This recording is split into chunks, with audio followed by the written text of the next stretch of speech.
Қайырлы күн, құрметті менің көрермендерім. Сіздермен бірге Жазира Супер Асқаны каналына қош келдіңіздер. Мен бүгін өзімнің сүйікті сүзбелі бәлішімді дайындайтын боламын. Өте дәмді болып шықты, сіздерге де ұнайды деп ойлаймын. Достар, менің каналыма жазылып, комментарий жазып, лайк басуды ұмытпаңыздар. Ең алдымен керекті заттарды дайындап алдым. Ұн, қамыр қопсытқыш, жұмыртқа, май және шекер. Барлығын описаниеге өзінің мөлшерлерімен жазып қоямын арнайы сіздер үшін. Ең алдымен бөлме температурасындағы майға шекерді қосып араластырып аламыз, жақсылап біркелкі болғанша.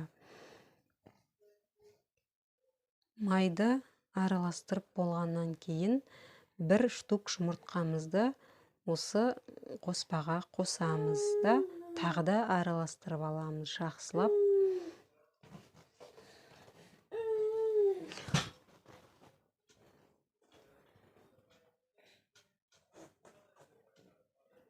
Содан соң бір шай қасық қамыр қопсытқышымызды да қосып аламыз.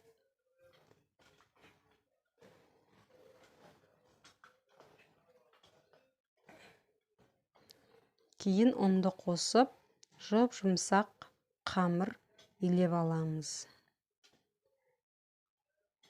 Қамырды илеп болған соң холодильникке қойып аламыз.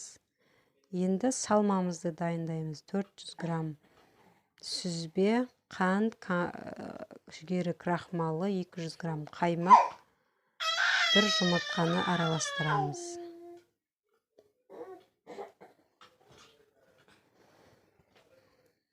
Бұлардың да барлығының мөлшерімен бірге описаниеге жазып қоямын. Барлығын біркелкі болғанша араластырып аламыз жақсылап тұрып. Достар, каналға жазылып, лайк басып, комментарий қалдырыңыздар. Сіздер де жасасаңыздар қалай шықты, немесе түсінбеген жерлеріңіз болса сұрасаңыздар, обязательно жауап беремін сіздерге міндетті түрде. Менде новыйден қаймағы болды. Сіздер кез келген қаймақты қоса аласыздар.